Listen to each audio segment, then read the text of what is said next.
আসসালামু আলাইকুম। আজকের ভিডিওতে আমরা মাইক্রোসফট ওয়ার্ডের ইনসার্ট ট্যাবের অন্তর্গত যে লিঙ্ক গ্রুপটা রয়েছে সেই লিঙ্ক গ্রুপ সম্পর্কে জানব। আমাদের এখানে তিনটা অপশন রয়েছে। প্রথমটা রয়েছে লিঙ্ক, বুকমার্ক এবং ক্রস রেফারেন্স। সো আমরা প্রথমে লিঙ্ক অপশনটা দেখি। লিঙ্কে ক্লিক করার সাথে সাথে আমাদের সামনে এই ধরনের অপশন আসবে, অর্থাৎ আমরা চাইলে এটাকে এক্সিস্টিং কোনো ফাইল অথবা কোনো ওয়েব পেজকে লিঙ্ক করতে পারবো এবং চাইলে এই ডকুমেন্টের মধ্যেও কোনো হেডিং অথবা বুকমার্ক অথবা টপ দ্য ডকুমেন্টের ক্ষেত্রেও আমরা এখান থেকে প্লেসের ক্ষেত্রেও আমরা লিঙ্ক আপ করতে পারবো, অথবা কোনো নতুন ডকুমেন্টকে এখানে লিঙ্ক আপ করতে পারবো, অথবা ইমেল অ্যাড্রেসকে আমরা এখানে লিঙ্ক করতে পারবো। তো এই ক্ষেত্রে প্রথম যে পরামর্শ হবে সেটা হচ্ছে আপনার কোনো টেক্সটকে প্রথমে সিলেক্ট করে নেবেন। তারপর আপনি লিঙ্কে ক্লিক করলে আপনার এই টেক্সটটাকে কিন্তু আপনি লিঙ্ক আপ করছেন। আর যদি এই টেক্সটকে সিলেক্ট না করেন তাহলে সরাসরি লিঙ্কটা কিন্তু আপনার বা কোনো যদি ডকুমেন্ট যদি অ্যাড করেন সেটা কিন্তু সরাসরি আপনার শো করবে। তো আমরা টেক্সটটাকে সিলেক্ট করেছি এবং এই যে লিঙ্ক ডকুমেন্ট, এই ডকুমেন্টকে সিলেক্ট করলাম এবং ওকে দিলাম। এখন দেখতেই পাচ্ছি আমাদের এটা কিন্তু লিঙ্ক ডকুমেন্ট হয়ে গিয়েছে, অর্থাৎ আমরা এখানে ক্লিক করলেই আমাদের ওই যে ডকুমেন্টটা রয়েছে ডেস্কটপে লিঙ্কড ডকুমেন্ট, এটা কিন্তু ওপেন হবে। তো সেই ক্ষেত্রে এখন আমরা এখানে ক্লিক কিন্তু হচ্ছে না, এর জন্য আমাদের কিবোর্ড থেকে কন্ট্রোল চাপ দিতে হবে। চাপ দিয়ে সাথে সাথে আমাদের এই ধরনের একটা হ্যান্ড আইকন আসবে। এখন ক্লিক করলেই আমরা দেখতেই পাচ্ছি আমাদের যে ডকুমেন্টটা লিঙ্ক ডকুমেন্টটা রয়েছে এটা কিন্তু এখানে ওপেন হয়েছে, অর্থাৎ এই টেক্সটটা কিন্তু ওই ডকুমেন্টকে লিঙ্ক করে নিয়েছে। তো এইভাবে আপনারা চাইলে কোনো ডকুমেন্ট, কোনো ইমেজ অথবা কোনো ভিডিও বা যে কোনো ফাইলকে কিন্তু লিঙ্ক করতে পারবেন কোনো টেক্সটকে সিলেক্ট করে, অথবা সরাসরি করতে পারবেন। যেমন আমি যদি এখন কোনো টেক্সটকে সিলেক্ট করলাম না, এখন যদি আমি লিঙ্কে গেলাম এবং কোনো ওয়েব পেজকে করতে যাচ্ছি, এই ক্ষেত্রে আমি ধরুন এই মাইক্রোসফট লিঙ্কটাকে লিঙ্ক আপ করবো, ওকে দিলাম। দেখতেই পাচ্ছেন আমার লিঙ্কটা কিন্তু সরাসরি শো করছে। কিন্তু আমি যদি কোনো টেক্সটকে সিলেক্ট করতাম তাহলে সেই টেক্সটটা কিন্তু আমার লিঙ্ক হিসেবে শো করতে, অর্থাৎ ওই টেক্সটটা কোনো ডকুমেন্ট অথবা কোনো ফাইল অথবা কোনো লিঙ্কে রেফার করবে। তো আর আমরা যে কোনো টেক্সটকে সিলেক্ট করে এইভাবে লিঙ্ক আপ করতে পারবো। আবার যদি আমরা এটাকে আনলিঙ্ক করতে চাই, অর্থাৎ আমরা যদি লিঙ্কটাকে রিমুভ করতে চাই, সেক্ষেত্রে আমরা টেক্সটটাকে সিলেক্ট করলাম, দেন এই যে রিমুভ লিঙ্ক এখানে ক্লিক করলে কিন্তু আমাদের এটা রিমুভ হয়ে যাবে। অথবা চাইলে যদি আমরা এখান থেকে গিয়ে মাউসের ডান পাশে ক্লিক করে যদি রিমুভ হাইপার লিঙ্ক দেই, এক্ষেত্রেও কিন্তু আমাদের লিঙ্কটা রিমুভ হয়ে যাবে। দেন আমরা দেখব এখানে আমাদের আরেকটা অপশন রয়েছে, সেটা হচ্ছে এখানে প্লেস অফ দ্য ডকুমেন্ট। যেমন আমাদের হেডিং রয়েছে, প্রেজেন্টেশন রয়েছে। ধরুন আমি একটু নিচে নিয়ে যাই।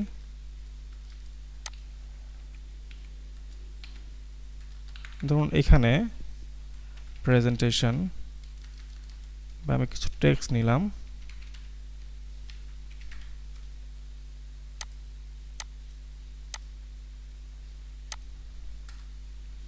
এই টেক্সটটা নিলাম। এখন আমি চাচ্ছি যে এই ডকুমেন্ট এইখানে এটাকে আমি একটা লিঙ্ক করব।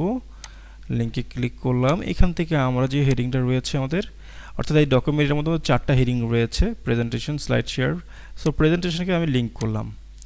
এখন দেখতে পাচ্ছি আমাদের এই যে এখানে, এখন আমরা যদি কিবোর্ড থেকে কন্ট্রোল চাপ ধরি এবং এখানে ক্লিক করি, আমাদের সরাসরি কিন্তু ওই প্রেজেন্টেশন অপশনে কিন্তু চলে আসবে।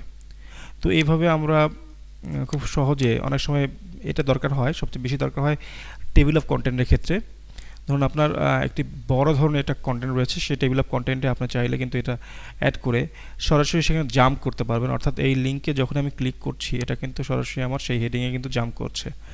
তো এইভাবে আপনারা চাইলে প্লেস অফ দ্য ডকুমেন্টের ক্ষেত্রে সরাসরি জাম্প লিঙ্ক তৈরি করতে পারবেন। তারপর হচ্ছে টপ অফ দ্য ডকুমেন্ট। এখন যদি আমি এখানে লিখি জাম্প টু টপ, এটাকে আমি এখন লিঙ্কে গেলাম এবং এখানে টপ অফ দ্য ডকুমেন্টে লিঙ্ক করলাম। এখন এখানে আমি যদি ক্লিক করি আমাদের সরাসরি কিন্তু এটা উপরে চলে যাবে। তো অর্থাৎ আপনি যদি এখানে জাম্প টু দ্য টপ তৈরি করতে চান, সেক্ষেত্রে লিঙ্কে গিয়ে আপনার টপ অফ দ্য ডকুমেন্ট এইটাকে কিন্তু লিঙ্ক আপ করতে হবে। এছাড়া আপনি চাইলে বুকমার্ক করতে পারবেন। আপনার এই ডকুমেন্টে যদি কোনো বুকমার্ক থাকতো, স্পেশাল কোনো টেক্সটকে আপনি যদি বুকমার্ক করে রাখতেন, সেক্ষেত্রেও কিন্তু আপনার এভাবে কিন্তু জাম্প করতে পারবেন। তারপর রয়েছে আমাদের এখানে লিঙ্কের অপশন মধ্যে রয়েছে ডকুমেন্ট ক্রিয়েট করা। ধরুন আমরা লিঙ্কে ক্লিক করলাম, এখানে ডকুমেন্টে গেলাম, এখন একটা ডকুমেন্টের নাম দিচ্ছি, ধরুন new document. So new document আমি নাম দিলাম এবং ডিসপ্লে নেমটাও নিউ ডকুমেন্টে দিলাম। এখন যদি আমি ওকে দেই, দেখতেই পাচ্ছি যে এডিট দ্য নিউ ডকুমেন্ট নাও, আমি লেটার দিলাম। সো আমাদের এখানে কিন্তু একটা ডকুমেন্ট ক্রিয়েট হয়েছে এবং এটা কিন্তু মূলত ডেস্কটপের তৈরি হয়েছে অটোমেটিক, এই যে দেখতে পাচ্ছেন নিউ ডকুমেন্ট হিসেবে। অর্থাৎ এখন যদি আপনি এখানে ক্লিক করেন তাহলে কিন্তু সাথে সাথে আপনার সেই ডকুমেন্টটা শো করবে। অর্থাৎ আপনি চাইলে এই লিঙ্ক অপশন থেকে কিন্তু সরাসরি কোনো ডকুমেন্ট ক্রিয়েট করতে পারবেন। তারপর রয়েছে আমাদের ইমেল অ্যাড্রেস অপশন, অর্থাৎ যদি আমরা অনেক সময় চাচ্ছি যে সেন্ড মি অ্যান ইমেইল, তখন এই ধরনের একটি ইমেল বাটন অ্যাড করতে যাচ্ছেন, যেখানে আপনার ইউজার আপনার ডকুমেন্টের এই অপশনে বা এই লিঙ্কে ক্লিক করে আপনাকে একটা মেইল সেন্ড করবে। সেক্ষেত্রে আপনি লিঙ্কে ক্লিক করবেন, তারপর ইমেল অ্যাড্রেসে যাবেন, তারপর এখান থেকে যদি আপনি স্পেস বার দেন তাহলে মেইল টু আসবে। এখন মেইল টুর জায়গায় আপনি ধরুন আপনি একটা ইমেল অ্যাড্রেস টাইপ করছেন, যে example@gmail.com, ধরুন এই ধরনের একটা ইমেল টাইপ করলে এবং সাবজেক্ট চাইলে দিতেও পারেন বা নাও পারেন। সো যে টেক্সটটাকে আমি সিলেক্ট করেছি সেটার মতো আমাদের ডিসপ্লে টেক্সট। এখন ওকে ক্লিক করলাম। এখন যদি আমাদের কোনো ইউজার যদি এখানে ক্লিক করে তাহলে কিন্তু সরাসরি এটা একটা মেইল বক্স, এই যে আমাদের মেইল টু লিঙ্ক যেটা রয়েছে, অর্থাৎ আপনার ক্রোম অথবা আপনার যে কোনো ব্রাউজারে সরাসরি সেই মেইল বক্সে কিন্তু ওপেন হবে এবং সেখানে নিয়ে যাবে। তো এইভাবে আপনারা চাইলে ডকুমেন্টের মধ্যে মেইল সেন্ড করার অপশনটা কিন্তু অ্যাড করতে পারবেন। তো লিঙ্ক অপশনের মধ্যে মূলত 4টা অপশন আমরা দেখলাম। প্রথমে দেখলাম এক্সিস্টিং কোনো ফাইল অথবা ওয়েব পেজ, অথবা একই ডকুমেন্টের মধ্যে জাম্প লিঙ্ক তৈরি করা, অথবা একটা নতুন ডকুমেন্ট তৈরি করার বা লিঙ্ক আপ করা সেটার মধ্যে। আর সর্বশেষ দেখলাম আমরা ইমেল অ্যাড্রেস। তারপর আমরা দেখব বুকমার্ক অপশন।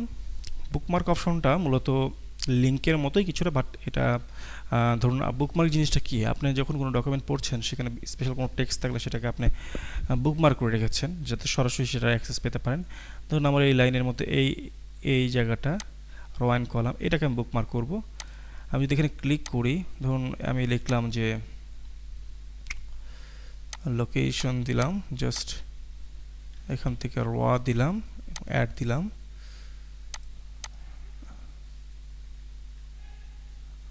যদি আমি এখন বুকমার্কে ক্লিক করি এবং গো টুতে যাই, দেখতেই পাচ্ছি এই যে আমাদের যে এই অপশনটা আমরা সিলেক্ট করেছিলাম এবং এটার নাম দিয়েছি র, সেক্ষেত্রে কিন্তু আমাদের গো টু দিলেই আমাদের চলে যাচ্ছে এভাবে।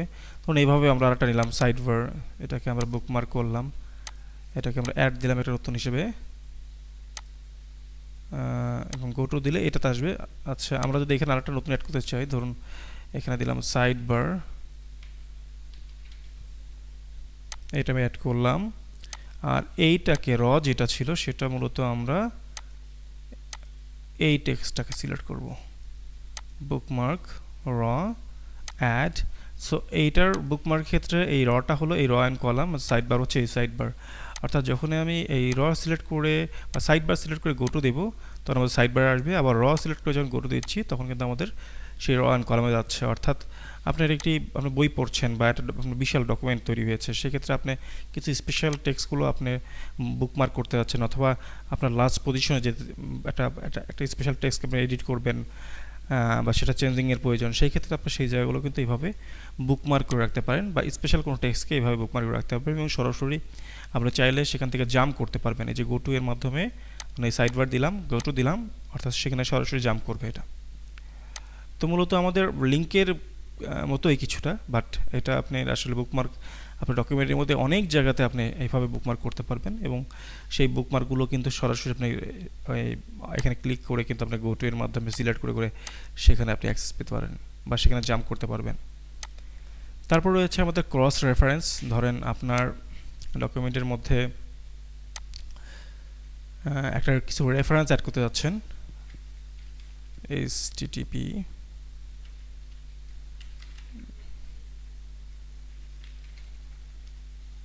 ধরুন আমি এটা এক্সাম্পল আমি একটা ওয়েবসাইটের অ্যাড্রেস অ্যাড করলাম।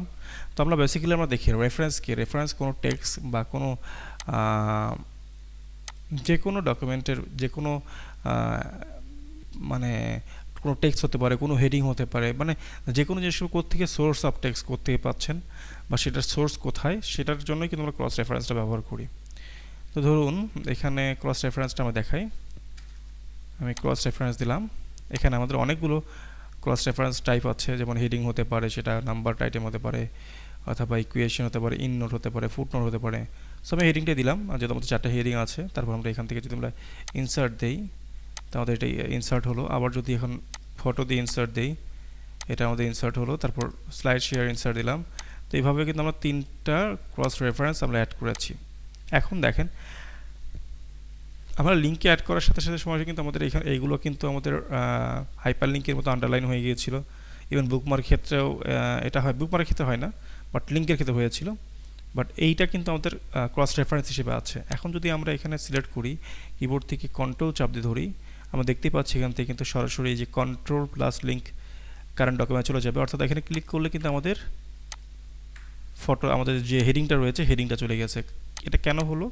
কারণ এই যে আমরা ক্রস রেফারেন্সটা নিয়েছি, এটা কিন্তু টাইপটা দিয়েছিলাম হেডিং টাইপ।